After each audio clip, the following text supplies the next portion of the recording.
We are live. Welcome to the Undercard Supercast for July 8th, 2014. I'm your host, founder, editor, and newest blood enemy of Alexis Davis of Undercard Superstar, Luke Irwin. Joining me tonight, the El Torito to my Bo Dallas victory lap, Ben Cohn. Owner of many head of bovine, and that's just not on Tinder, Dan Galvan. Staying in the back, he got mistaken for Shane Helms over the weekend in Vegas. Sugar Earl Montclair. For fuck's sake. You missed the prime opportunity to intro him with "Stand back! There's a hurricane coming through." Speaking of the UFC Fan Expo, this man looked dapper dressed as a Turkish arms dealer. Josh Hall. I'd like to take her Ronda Rousey action figures and crush her hipster glasses with them. Naomi Kamornik. If life is Germany, he is Brazil. Nolan Howell. And lastly, any man who wears a white grinder shirt in Las Vegas during a rainstorm isn't going to care what I have to say about him anyway. Taylor Engel. All right, we have a large cast today, so the earlier the better.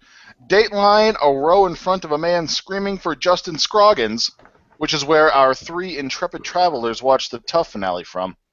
In honor of my most jealous moment from your guys' Fan Expo experiences, who takes home the golden Bigfoot group hug over the weekend, and who is unfortunately saddled with the disgusting, vile, shameful golden poop, right to left remix style, Taylor Engel. The golden Bigfoot group hug with no, I can't do honorable mentions. I'm sorry, Ben. I'm gonna give it to man. This is tough. It's tough having options. I'm gonna give it to the woman who wants to fuck the living shit out of Tom Jardine, for lack of a better word. Kat Zingano for being. I don't think I know what you mean. Well, she wants to have sex with him. Just a doll. Now a real doll of a gal. I get it now.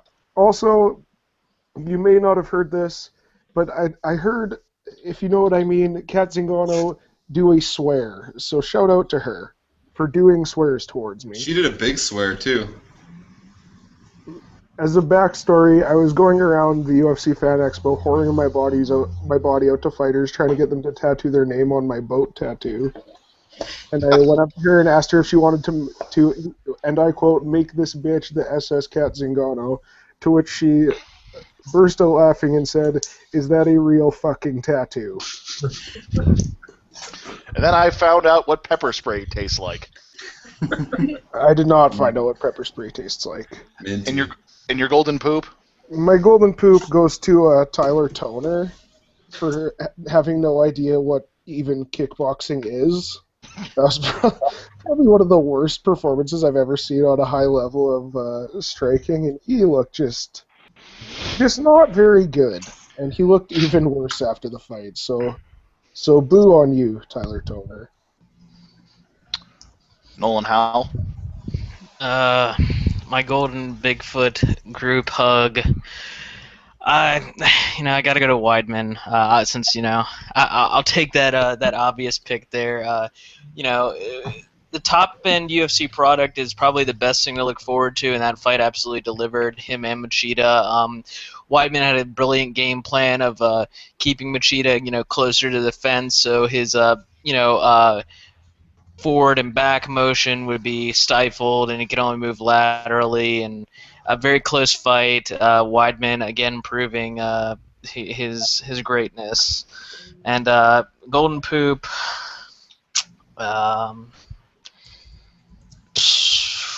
God, George Roop, you lost to a pizza man.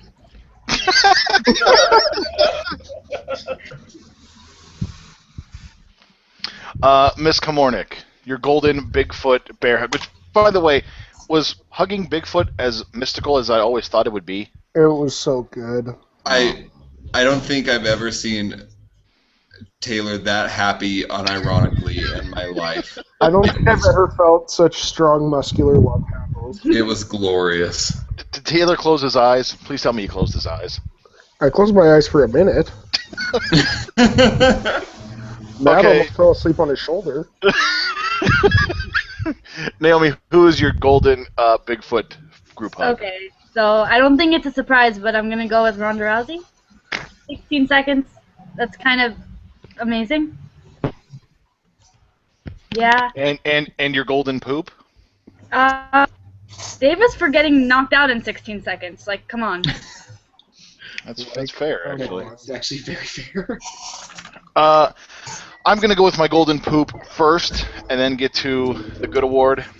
My golden poop goes to Alexis Davis in an effort that Sarah Coffin even described as pathetic. Come the fuck on. In over 20 pro fights, okay, yes, she got slipped with a good one. Rousey hit her with a 3-inch uppercut, to which, unless your name is Marvin Hagler or the Incredible Hulk, should not have you that deep on Queer Street. Just pathetic. Thanks for fucking coming out, Alexis. Next. Ugh. It just disappointed me because, like I said, I know that she's not going to be the one to take down, Ronda Rousey. I knew she didn't have much of a chance in hell. But I mean, make her break a sweat, man. And like I said, I can't hate on Rousey inside the cage anymore because she's improving and she's downright scary. Also, an honorable poop for Eddie Gordon, you fucking Neanderthal. My golden Bigfoot group hug goes to Frankie Edgar. Now, shed no tears for Baby J Penn. He wanted this. All right, he's the one that chased Frankie down into featherweight, trying to get that one non-maple leaf smudge off of his legacy that he wanted so bad. Frankie didn't have to take it because this is BJ Penn and he gets everything he's ever wanted in the UFC. Sure, they take the coaching gigs against each other, and he had no business being out there. And Frankie, in a moment, if you watch his face in the third round when he is just hammering away on Penn, it was almost sadistic. Frankie wanted blood, and he wanted to put this to an end. Knowing Penn's fans the way I know Penn's fans, he's had to hear about this for over 4 years, ever since UFC 112, that BJ got cheated. BJ got... So I think he finally, after 4 years, wanted to put an exclamation point on this feud, move on with his career, and I could not be happier that he did. Josh. Golden Bigfoot group hug. I'm going to go a little off the board here and go with Gaston Bolanos. That would be the 21-year-old kid in his second pro fight that made Tyler Toner look so bad at Lion fights. And I have never seen anybody repeatedly throw so many accurate and dangerous spinning back elbows, but it was just beautiful to watch, and the way he controlled range and was pretty much unhittable was very, very, very good, and he looked like somebody that was a seasoned striker and not somebody making their second pro fight. Golden poop. I'll give it to Puig that got murder, death, killed by the right hand of Adriano Martins right after he bought himself a little time by kicking him square in the nuts. Like, that was just not good at all. And I don't know what he was attempting in that fight, but he just dove in with his head sticking straight out in the air and ended up as stiff as a board as a result. Tom? Earl? So, for the Golden Bigfoot Silva group hug, I would like to go with the place where we got the Bigfoot Silva group hug, which is the UFC Fan Expo. I mean, yeah, we give the UFC and its decision-making a ration of shit every now and again, and sometimes it's very well-deserved. But as far as the things they do well, the Fan Expo is absolutely one of them. It was really, really awesome. The setup was cool. There's a ton of stuff going on. People everywhere, like all kinds of people that you'd ever want to see. You know, tons of booths, really cool stuff going on. All the fighters were just incredibly nice and personable. You know, with the exception of Ian McCall, but seriously, who gives a fuck? And he was nice enough. He's just a colossal douche. His girlfriend's in the fashion industry, in case you were wondering. But She's a model, actually. Shocking. yeah, she's a model, bro. She So, came from the fashion industry. So, the Fan Expo was really, really awesome. There were, I had, the biggest gripe I had about it was that they did the weigh-ins right at the time that lion fight started, but that was a blip on the radar that was going to affect few people, and I understand why they did it. So, the Bigfoot Silva group hug goes to them. The Golden Poop, this is probably the easiest and largest Golden Poop I've ever had to deal out in my time here. And the Golden Poop... Yes, a ton of fiber. I had a lot of wheatgrass in Vegas. The Golden Poop goes to BJ Penn's fans. Rarely in combat sports or in any forum have I been subjected to more obnoxious, arrogant, fucking moronic fans that I have the hardcore BJ Penn fan contingent. So when I go and I'm at an event with them, I feel like they're going to be the most amazing, most diehard fans there were because they project that so much. What ended up happening is that after the first round, after they chanted BJ so loud and everything else, after the first round they could barely make a peep. A fat guy took his shirt off and was running up and down the aisle screaming BJ Penn, BJ Penn, and not even a topless fat man running could get them up to chant BJ Penn. The second round ended, they came out for the third round. It was dead silent in the arena, not a peep. About 30, 40 seconds before the stoppage finally came, his fans just started filing out en masse. BJPenn.com shirts just filing out like crazy. And then the fight was stopped, and they just kept leaving. They were waiting to announce the decision. They just kept leaving. And it's so fucking embarrassing to sit there and do that to somebody that you claim to worship so much. It's the biggest hero of your islands. BJ Penn is a goddamn king of Hawaii, and you're going to just bail on him when he's getting his ass kicked. It was the most embarrassing show of alleged fandom I've ever seen in my life. I remember, and I told the guys this afterwards. I was like, I was at UFC 121 when my favorite fighter, Brock Lesnar, got the ever-loving shit beat out of him by Cain Velasquez and lost his title. I didn't leave the arena as soon as he started breakdancing across the octagon. You stay there, and you're there to the very end. It's very easy to be a fan in the good times, but stick through it and show your support all the way through it. It's not a team sport where the guys are going to go in the locker room, take their cleats off, and drive the fuck home. He got absolutely massacred in that fight, and you guys turned your back on him and walked out of the arena so you get a 32-ounce dildo-shaped margarita. Fuck all of you. Daniel Galvan. Yeah, man. I mean, that's probably the most fitting end to just such a shitty fan base from the inception, man. It's just been the BJ Penn fan base has been so awful. As far as the Bigfoot hug, I'll give it to the two TUF 19 winners. This was a shitty season, like the worst season of all time. But Corey Anderson and Eddie Gordon went out there and were exciting and got quick, dominant finishes. Eddie Gordon was deserving of the honor Poop Luke gave him. Those shots to the back of the head were not cool, but still, it was a good conclusion to a shitty season. The Golden Poop I'd give to Bruno Santos. His fight with Chris Camozzi was awful. He might have to win 20 fights before he gets on the main card based on how boring his fight style is, and so that would go to Bruno Santos. Benjamin. Golden Bigfoot hug. I'm actually going to give it to Leandro Issa. The reason why is because he was clearly down 2 rounds. He's a cheater. With a point off. Second round got a point taken away. And he came out there and finished that fight, and it was a really, really, it was an awesome finish. That armbar was just gorgeous, and he went after. And a lot of guys who are down 2 rounds, they'll be tentative, or they won't go for it. And it's really good to see that there's a fighter who will go for it against a guy who clearly was fucking him up and fucking him up badly. So that's against my Golden Bigfoot hug.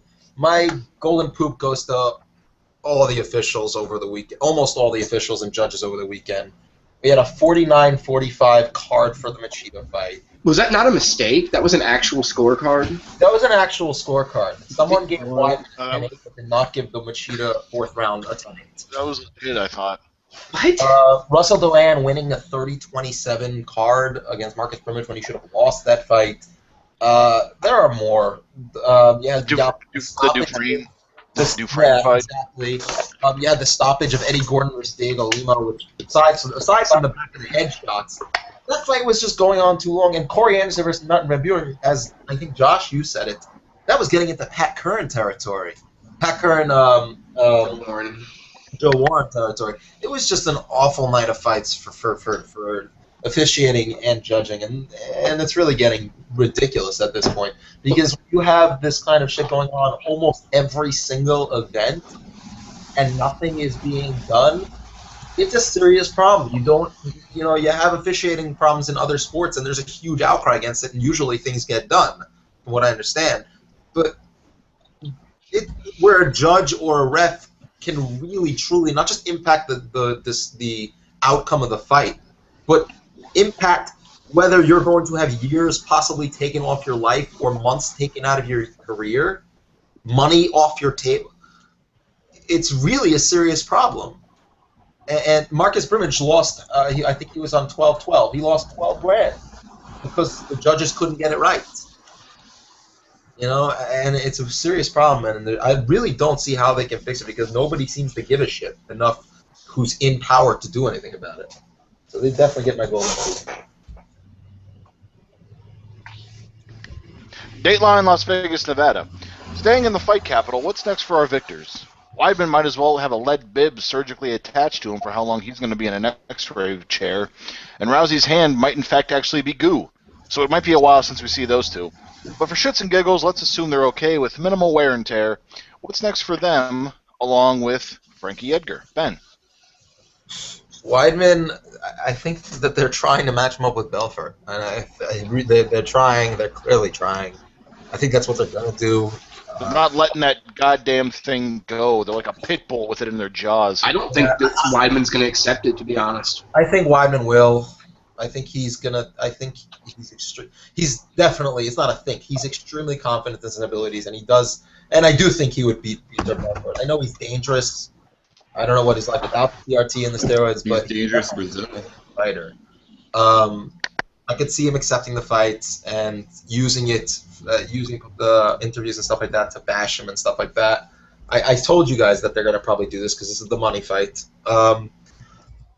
For Rousey, I don't have a damn clue. Other than Cyborg or Holly Holm, I really don't know who the hell they could possibly match her up with. They're not going to get Santos, so I'm going to say they're going to try and sign Holly Holm and throw her right into a title fight. For Frankie Edgar, get him in there with Chad Mendes. I know it's short notice and Chad Mendes is an animal, but Frankie should have a speed advantage. He should be fine in the wrestling department. They're both fantastic boxers at this point. I think obviously Frankie's at a power disadvantage, but his chin has held up to heavier hitters than Chad Mendes, and I think it would be a fantastic fight. It's one everyone would like to see, so let's get him in there with Chad Mendes. Put him on the 176 card. Breaking right before we went to air, 176 is postponed. Interesting. So we will anything happens during the broadcast, we will let you know about it. But 176 postponed is the word coming down. Better I know about it now than as soon as the show ends, and we can't even run the show because we look like obsolete dinosaurs. Daniel, what's next for our victors? I don't know. It's kind of unclear, so I just go with the trio of depending on if a particular fighter wins. With Chris Weidman, I think a fight with Jacare makes sense if he beats Mousasi. With Ronda Rousey, if Betch Correa beats Shayna Baszler, to me that fight makes sense because she has. That's how you pronounce the name, TC. I've listened to the UFC. I was laughing at the thought of the fight, not the pronunciation. Try and keep up. I'm sorry, you are both. Yeah. Well, any Rousey fight is like that, but. To me, Correa has that storyline of she wants to change to horsewoman, and there's no one in the UFC currently that's going to be anywhere competitive against Rousey. So might as well do that. And Frankie Edgar, match him up with, I guess. I mean, Mendez has Aldo booked, and I don't want to put him against Cub Swanson because he's won so many in a row. So maybe against the victor of Dennis Bermudez and Clay Guida. Earl? Okay, so Wyden's gonna fight Vitor, and that's fine. Whatever. He's gonna beat the dog shit out of him too, and that'll be great. But Betch Correa, are you fucking kidding me? I'm going to say it. I mean, Like, Rousey's got a hand that got like like at least 700 stitches in it. She's got to have knee surgery already. What the shit are you talking about? Kat Zingano is the next fight for Ronda Rousey. I mean, that's obviously a way better fight. Right, yeah, for sure. It obviously makes way more sense. No, I don't know what timetable Zingano's on, and I know Rousey has time to take off. She was beasting good. Zingano was beasting in Grappler's quote last all weekend. That's the vastly superior fight. So, honest to God, if they put Betch Correa in because she defeated 2 of the 4 fucking whatever. So, God. Okay. And then as far as Frankie Edgar is concerned, at this point, honestly, the Cub fight. Yeah, I agree that that's not Cub shouldn't have to take that fight. He's already earned it. He's already earned next after Mendez. But Lamas is a good fight for Frankie. I'd be pretty okay with that. Because in all reality, aside from like having like another W under his belt and winning a clean sweep of the trilogy with Penn, beating BJ Penn does jack shit for Frankie Edgar's ranking. It does jack shit for anything other than giving him like a vicious highlight reel clip. The UFC's official rankings would disagree. BJ Penn was on. No, Frankie moved up to 2. Of course he did, because BJ Penn was unranked, and that should I'm not boost. saying you're wrong. I'm just stating that I did see that earlier, and it's kind of silly, but. So yeah, those are the fights. Joshua. Yeah, I mean, Rousey Zingano is the only fight that makes sense at women's bantamweight right now. They're not getting Cyborg right now. She's got to prove she can make 135 before they even consider booking that fight, because you've just got the potential of all kinds of bad things happening there. And Kat has earned the fight very, very much so. And if she's ready, it happens. Weidman, I don't want to see him fight Vitor, but that's probably the most likely thing unless he really decides he wants to push for extra testing that leads to a problem. Jacare is a great second option if he gets past Masasi. Frankie, from a fight perspective, him and Cub is just an amazing matchup, but I wouldn't mind seeing like maybe Frankie Zombie if he's good, because his timetable I think is pretty soon, and that would just be a matchup that could be nothing but like a whole ball of fun. I think the UFC is going to do everything possible to make that Vitor Weidman fight happen. They've already shown they're less than scrupulous when it comes to moving parts around to get fights happening. I think they're going to try like the Dickens, pardon my language, to make Vitor and Weidman a reality. But again, Weidman has to have x-rays on 4 different injuries, so this is really a crapshoot. He could be ready to go in a couple months. He might be out, indefinitely or at least a very long time. I think the time frame with Ronda and Kat works. Even though Kat is training and doing Grappler's Quest, I think mentally and to where she's in actual title fight shape, will by the time Ronda's hand is better, I think that would kind of collide. She gets in a full camp knowing that she has the fight. She gets to circle a date on the calendar, and again, I cannot even begin to pretend what's going through her head, but I would hate to see her given any less time than she absolutely needs.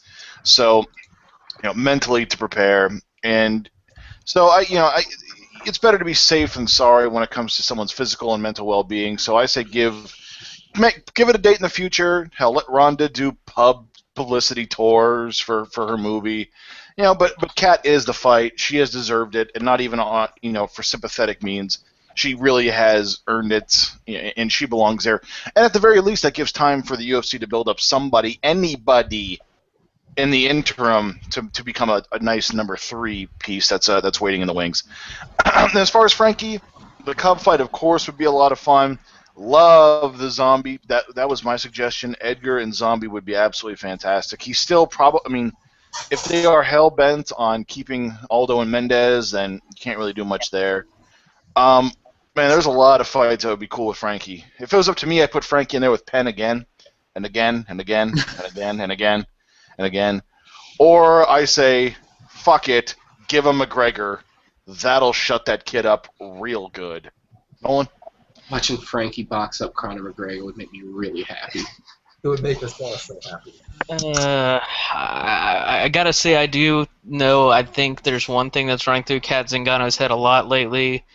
Come after this UFC Fan Expo. Now, I guess as far as Weidman Belfort seems like a good thing they're gonna push for. Otherwise, you're gonna get probably the Mousasi Jacare winner, but the Belfort thing seems more likely, and you might as well get what you can out of that out of Belfort before his expiration date, I guess. Rousey Zingano, pretty self-explanatory.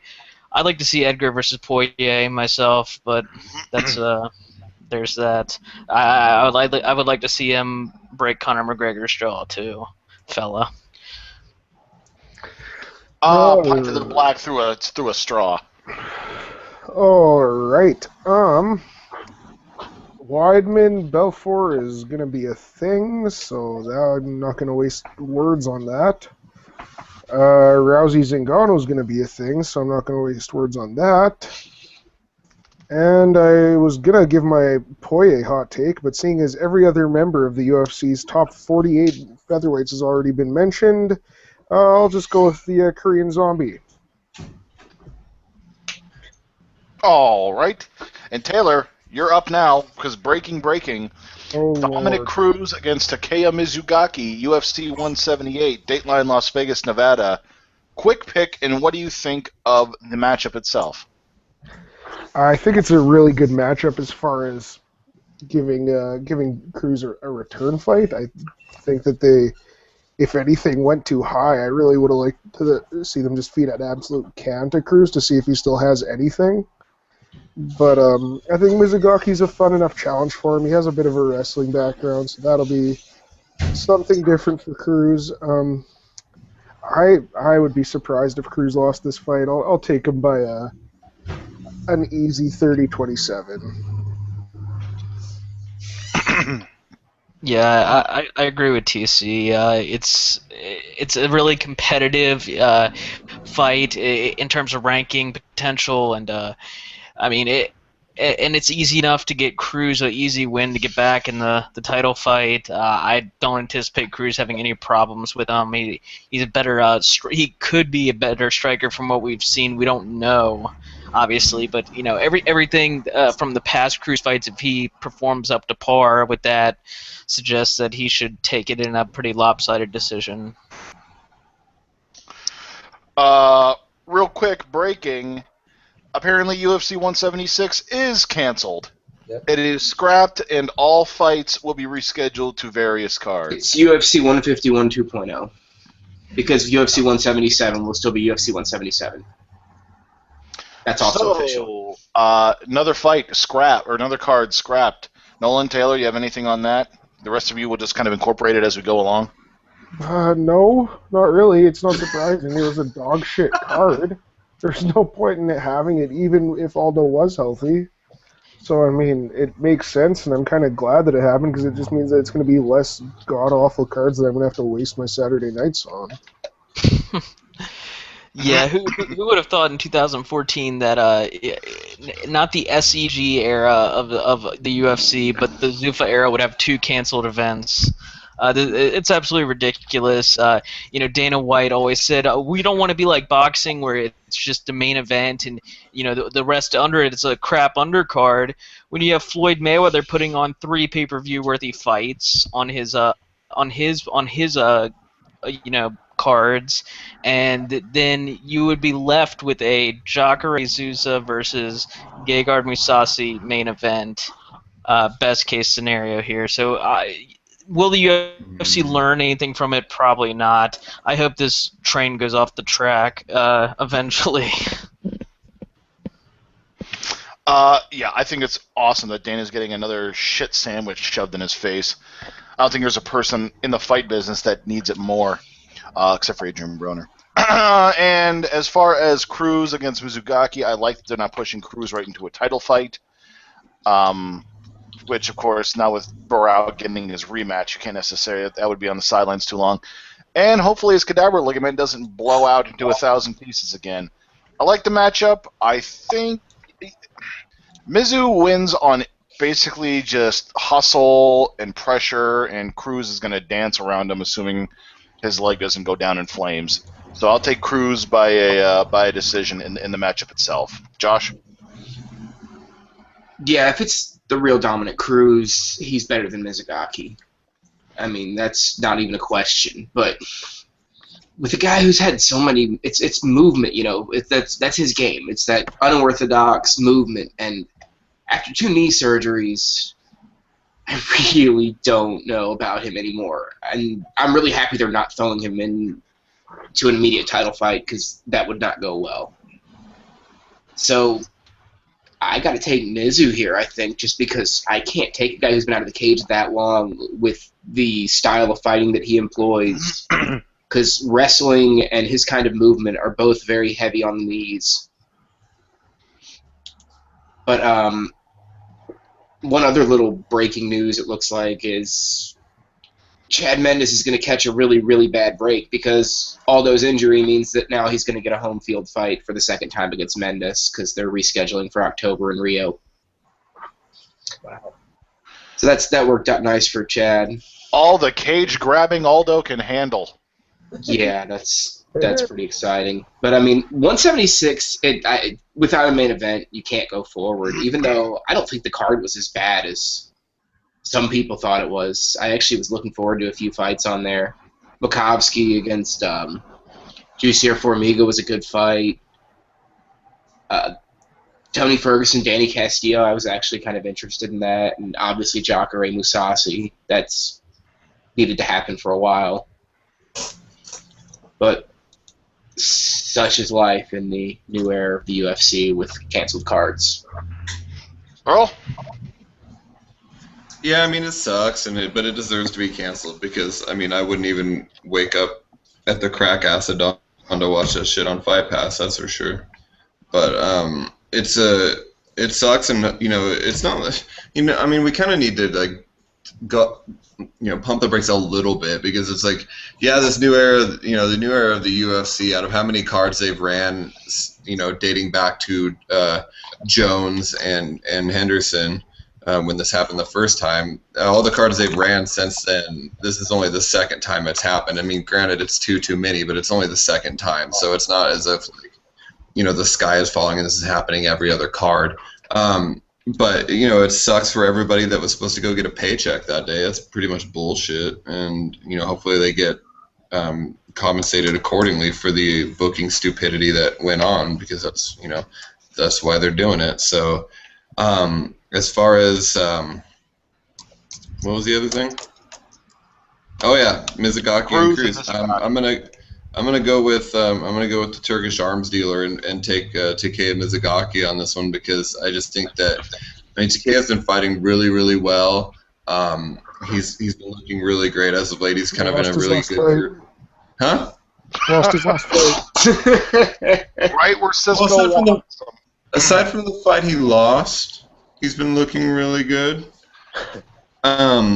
So I think, but not loss notwithstanding, I still think he's a lot better now than he has been at times in the past, and I think that it's a good fight and it's a good test for Cruz, but I don't think he's going to pass it. So I think Mizugaki will edge out a close decision, but it should be pretty clear.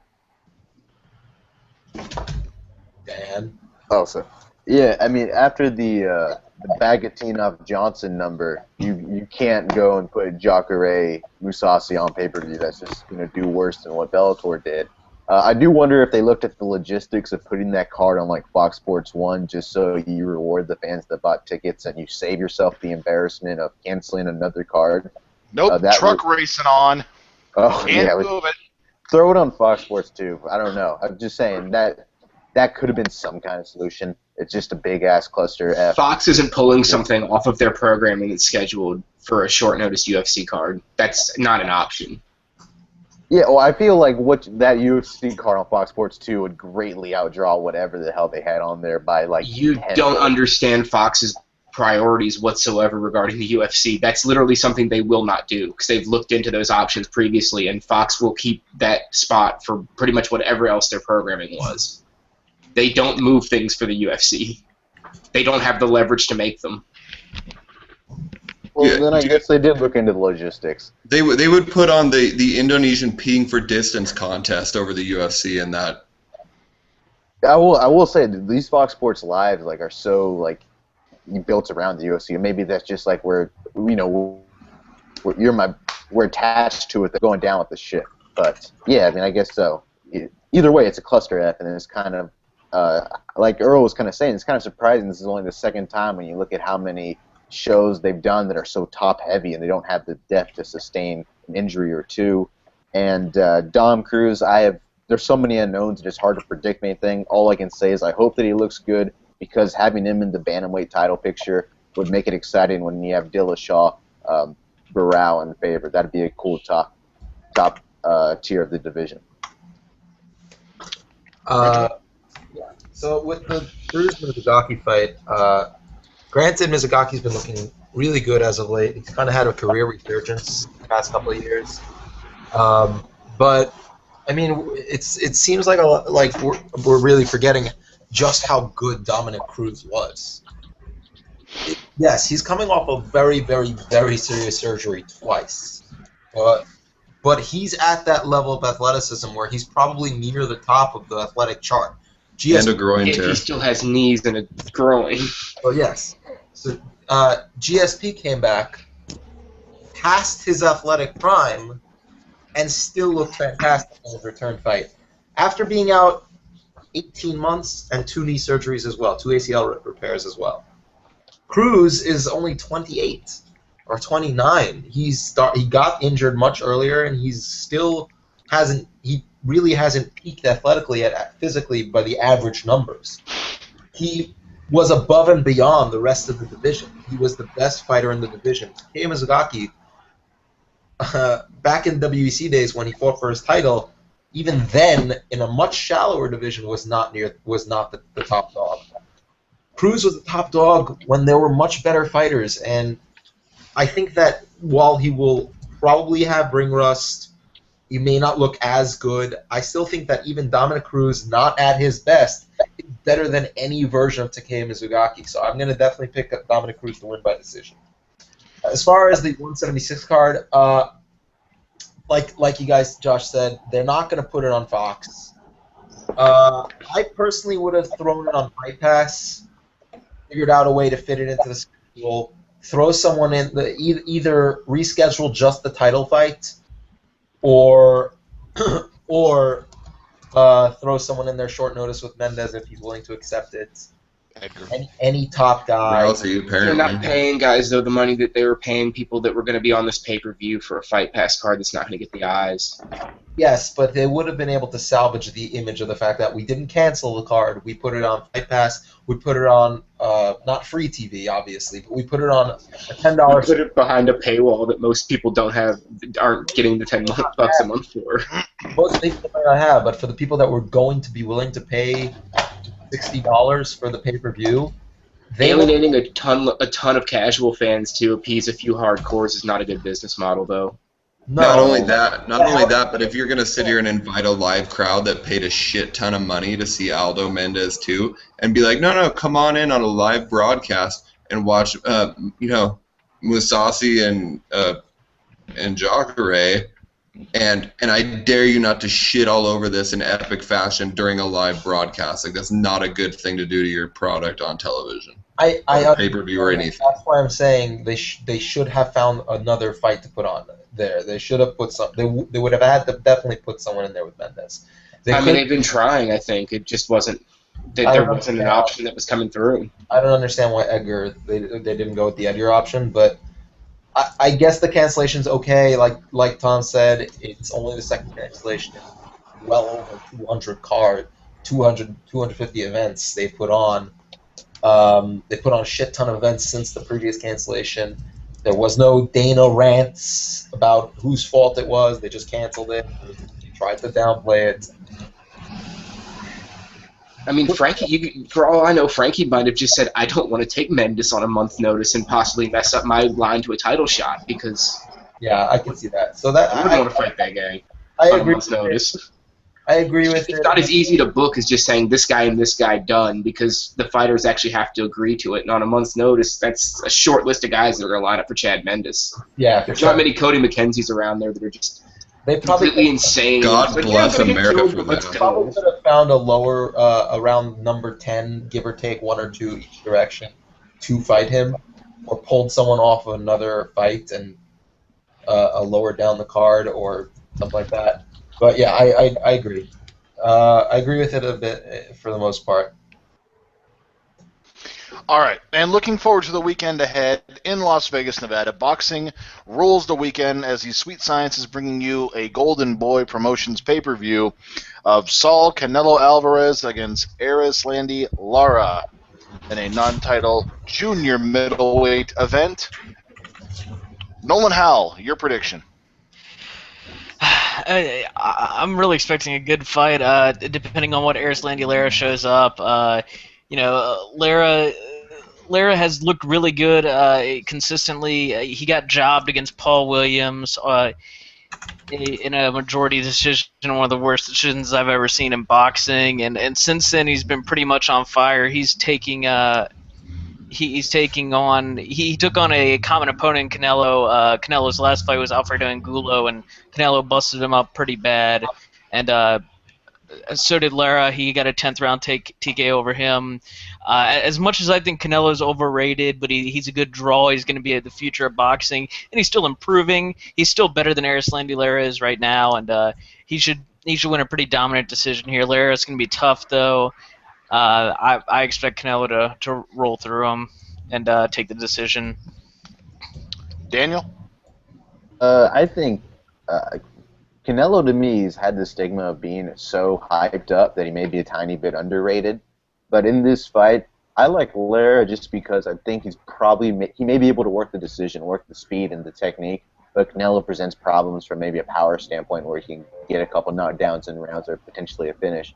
But I like Lara. They're really impressed in his fight against Trout, and he's my pick in this one. Josh?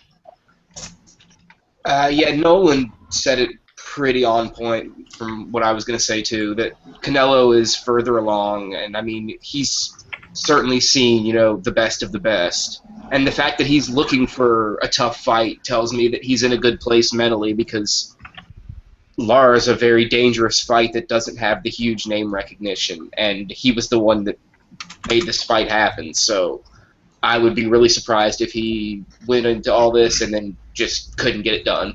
I'd say he wins maybe 8 rounds to 4. People are going to be pissed on late Saturday night, early Sunday morning because with Richard Schaefer and the Mayweather team leaving Golden Boy, man, Saul is pretty much Oscar's golden goose and his beacon of light and his last hope right now. No one talked about they have their common opponent in Angulo, but they also have a much more high-profile common opponent in Austin Trout. And Lara looked much better against Trout than Alvarez did. Lara, Josh is right, is not a sexy name. He's not a big name, but he's been consistently on a roll. He has 1 loss in his career, And that loss was literally so egregious that the judges got suspended for their decision. It was that bad. I think this is going to be a lot tighter than you guys do. I think, Saul has not looked like a world beater. Probably good. I mean, the Angulo fight, he looked good, but against a credible, decent opponent in his somewhat prime, man, I don't know. Kermit Cintron, maybe, even though that's a bit of a stretch, even for 2011. No. I mean, that's Baldomir, maybe, in 2010. I mean, against another boxer in his prime, he has not looked dominant in quite some time. So this is going to be a lot harder draw than a lot of people say. I think it's going to be a very close fight with an especially egregious judges' scorecard. Because, for whatever reason, Canelo is Golden Boy's last hope, and I think that via mysterious circumstances, we will see the scorecards go his way. But I think it will Austin not. Trout. Just like against Austin Trout, right? Yeah, that's exactly what I meant. Okay. It's also All right, what that will. Austin Trout said. And another breaking news of the most breakingest news' breaking show ever: Kamal Shalarus and Shinya Aoki at ONE FC. So. That is a fight. Massive. That is a fight that is happening, and that is a probably first round loss for Shalarus. Possibly even by TKO. Possibly even by TKO. That's how bad. That's how bad Kamal is. Very well. That will do it for us and our jam-packed Tuesday lineup. We will be back 7 days from now, 1 week on your calendars, discussing the inevitable Lara robbery. And actually, on Tuesday, we can preview the next day's UFC Fight Night card. So on behalf of all of us, we will see you then. Peace. Chaka.